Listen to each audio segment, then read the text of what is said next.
Nós falamos com o deputado Luiz Roberto Lorenzato.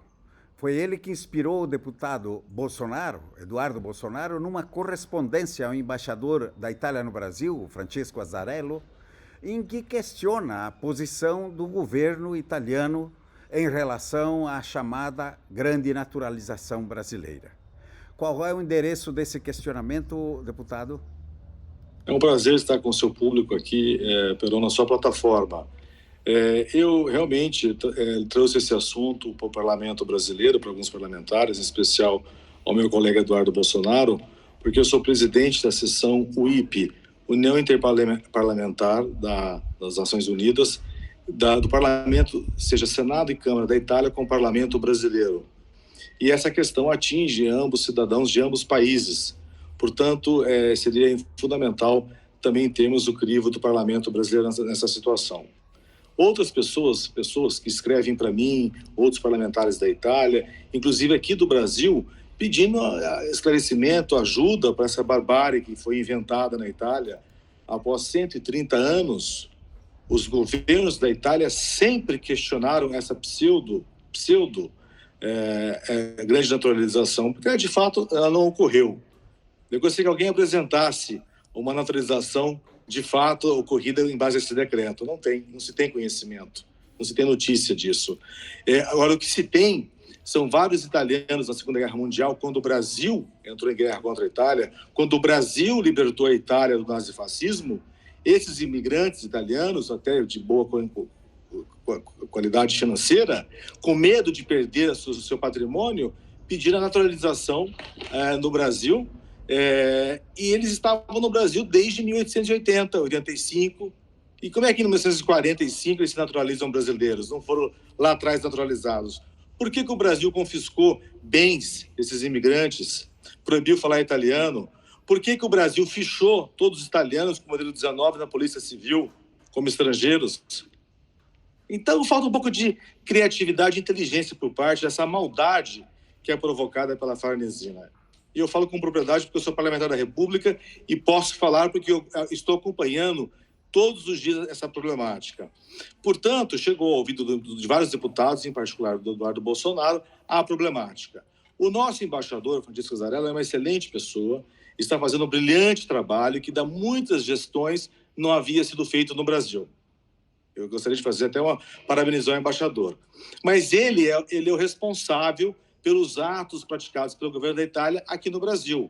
Então, é natural que o deputado recorresse a ele, ao embaixador, para que ele interpelasse e encaminhasse a carta ao Ministério do Interno e das Relações Exteriores para poder esclarecer ao Brasil o que está acontecendo. Ora, vejamos uma coisa fantástica, Perón. Você sabe que eu trabalhei ativamente para a extradição, a expulsão do Cesare Battisti do Brasil. E a Itália, por década, reclamou que o Brasil não reconhecia a certidão de objeto e pé da condenação do Cesare Battisti. E o Brasil não reconhecia pelo outro governo. Este governo também da Itália não reconhece a certidão negativa de naturalização. Isto é, um requerente pede a cidadania e apresenta uma negativa de naturalização, que o Brasil é quem pode dizer se fulano de tal é naturalizado ou não. Não é a Itália, não é a China. E a Itália simplesmente inventa que não quer reconhecer esse documento. Isso é um absurdo. Então, eu vejo a possibilidade de até um embate diplomático, né? Porque são famílias, são milhões de pessoas. O meu avô, por exemplo, chegou antes da proclamação da República e voltou para a Itália em 1901 com um passaporte italiano, ficou até 1914.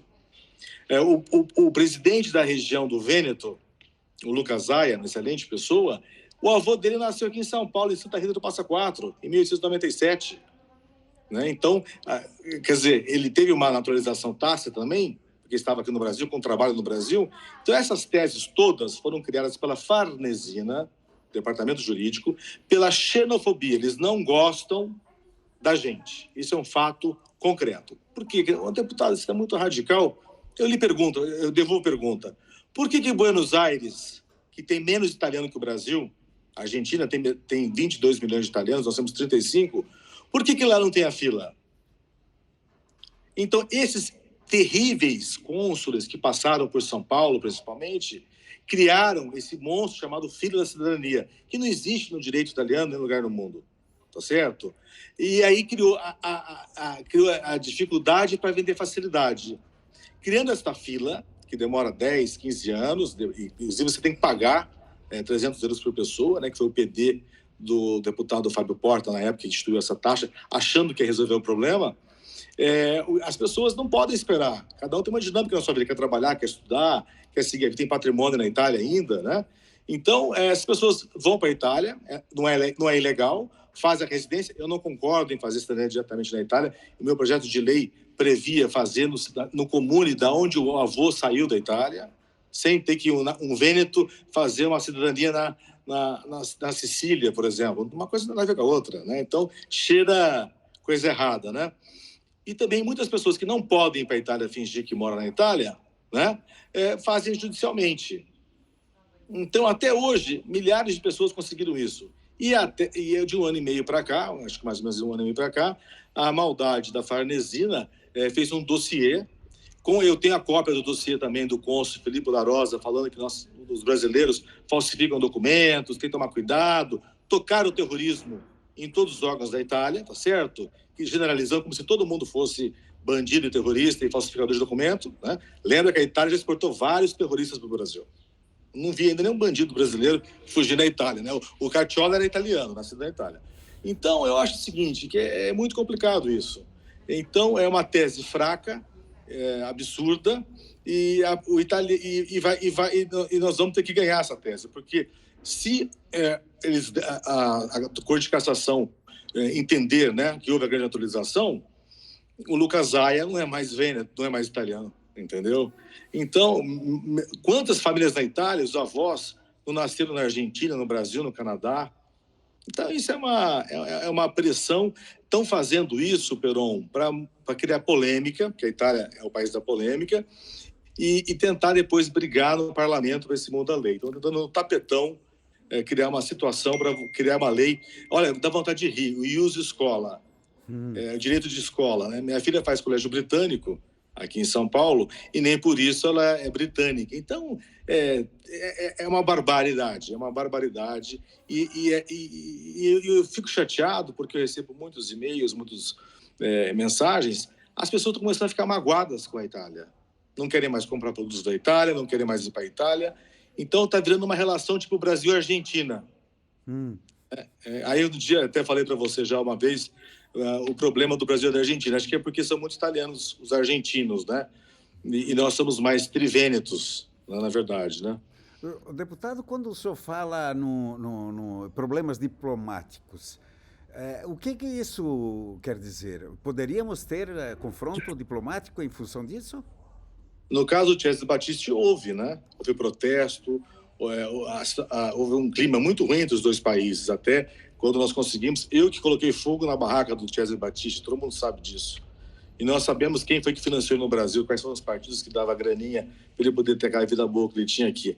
O que acontece é que, se de repente, vamos dar um exemplo aí, grupos econômicos do Brasil, os Matarazzo, né, um exemplo, se eles fossem ainda ricos, chegaram em 1875. Então, não são mais italianos? Compraram bons da Primeira Guerra Mundial, financiaram a Itália, ajudaram a Itália, matou a fome da Itália e eles não são mais italianos. Então, isso vão ter consequências absurdas. Outros grupos, que eu não vou citar o nome, que eu também sei que são naturalizados na década de 50, chegaram aqui em 85, 88. Então, é óbvio, nós temos cidadãos mútuos. E isso é um ativo para o Brasil e para a Itália. Porque nós somos uma bênção para a Itália, porque a Itália tem a sorte, de graça, de ter uma outra Itália fora da Itália, tá certo? Sem gastar um tostão. Pagamos para emitir o passaporte, pagamos para fazer cidadania, não é isso? Eles não pagam, eles não têm que fazer ponte, estrada, não têm que fazer saúde pública, porque eu, por exemplo, sou deputado da Itália, eu não tenho a testa sanitária, a carteira de saúde. O italiano que mora no exterior não tem direito nem a usar o SUS da Itália. O Brasil dá o SUS para todo mundo, entendeu? Então, eu acho que vocês que querem acertar a cidadania, pensem bem, porque só vale a pena se vocês realmente forem ter um vínculo de necessidade com a Itália, porque hoje eu vejo muito agressiva essa posição, porque a advocacia do Estado, ela advoga com o mandato do Ministério do Interior e orientação. com o mandato do Ministério das Relações Exteriores e a ordem usa tal técnica, entendeu? Ele está defendendo o cliente dele, que são os dois ministérios. Era muito mais fácil resolver o problema das filas dos consulados, não ia ter essa enxurrada de pessoas na Itália e nessas ações. E quem ganha dinheiro com isso, despachante, advogado, poderia trabalhar como sempre trabalhou, fazendo o processo administrativamente. Então, nós estamos sendo muito maltratados e isso me ofende. Eu fico chateado de saber, na minha família já mandou, na década de 50, cartas para a Itália, dinheiro, e eles agradeciam que tinham comprado uma botina para passar o inverno.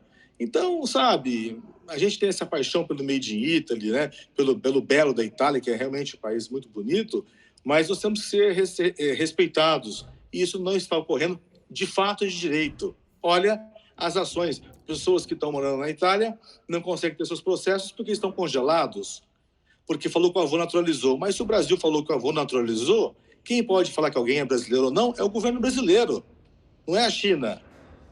Entendeu? Então é um absurdo.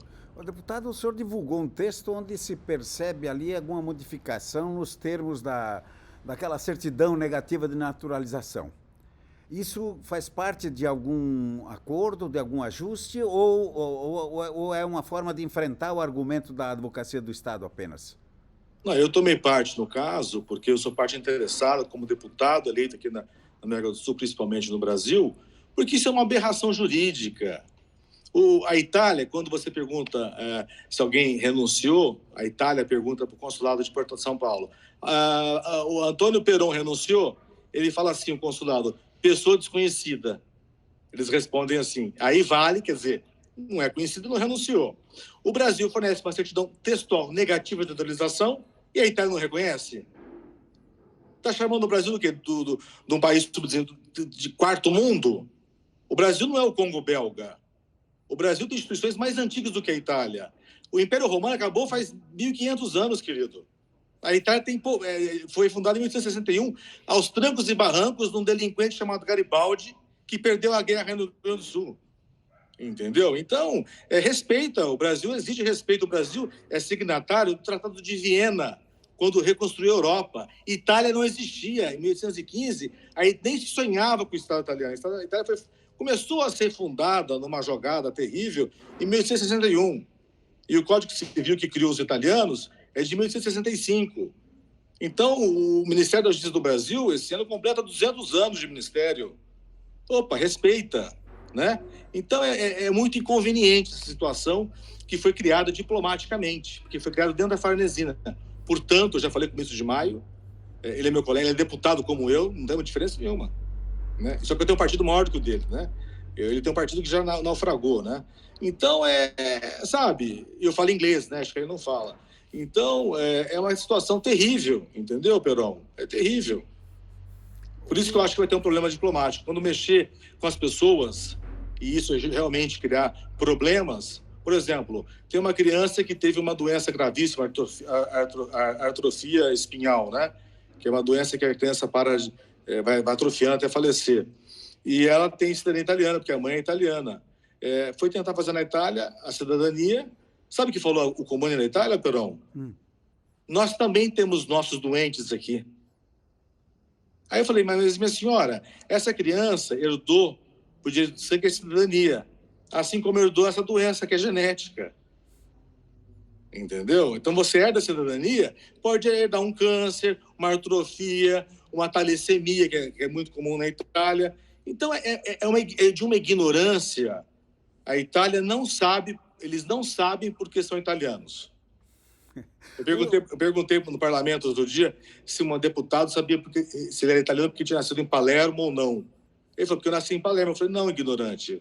Não existe isso solis na Itália. Você é italiano porque o seu bisavô, ou avô, bisavô, era vivo quando implementaram o Código Civil em 1865. Então, você é italiano de terceira, quarta geração, como eu. Aí vem o Consul de São Paulo, ex-Consul de São Paulo, o Felipe La Rosa, dizer que são nuovi cittadini. Que novos cidadãos? Nós já nascemos italianos. Queira ou não queira, é assim. Agora, quer mudar a lei? Muda no parlamento, não no tapetão. Pois é, o senhor foi um dos primeiros, pelo menos parlamentares eleitos no exterior aqui, principalmente do Brasil, a se manifestar, a interpelar o governo a respeito desse problema da grande naturalização. O senhor já obteve resposta disso? Não, nenhuma.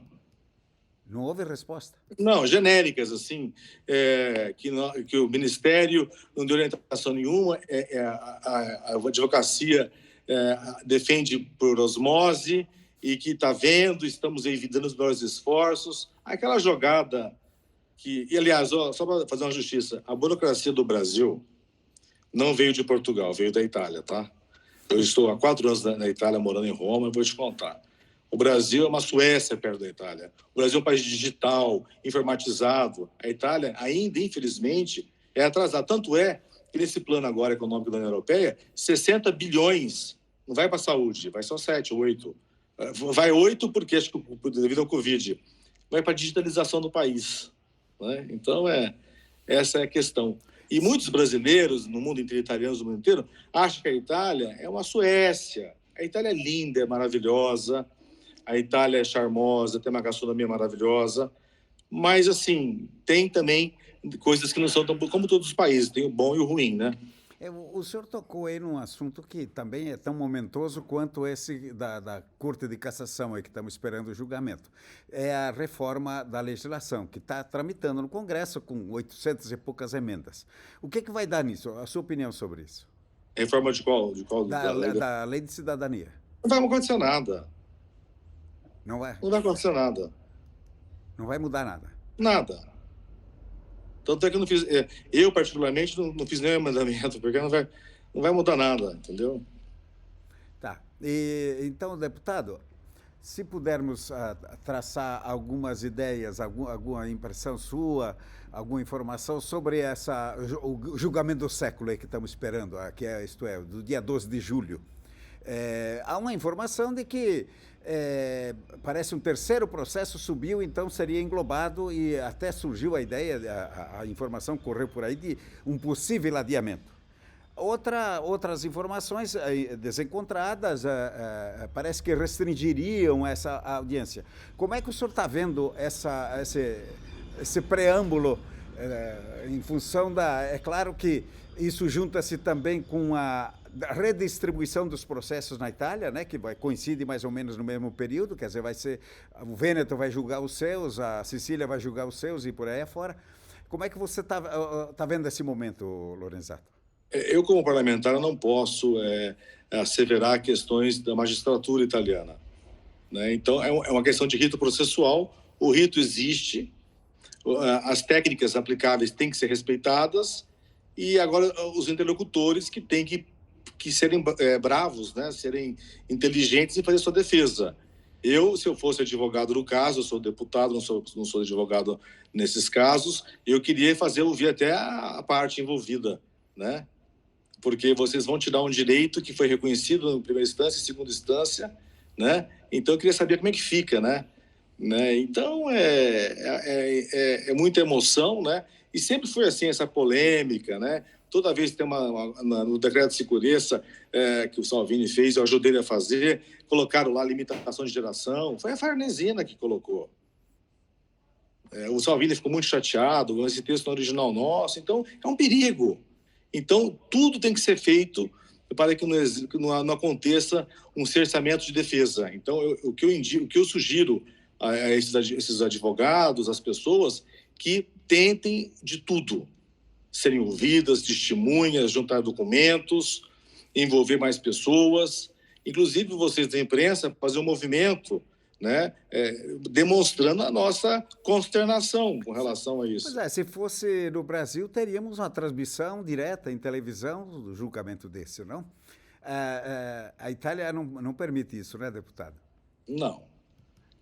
Infelizmente, eles estão ainda investindo nessa automação digital, né, digamos assim.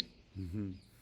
Bem, as suas considerações finais aí para encerrarmos a entrevista, deputado. Fique à vontade. Eu acho que vale uma reflexão, né? Hoje eu recebi um pedido de ajuda de uma família que está na Itália com essa problemática. A pessoa que me ligou disse: mas toda vez que chega para votar, eu rasgo a cédula eleitoral, não voto.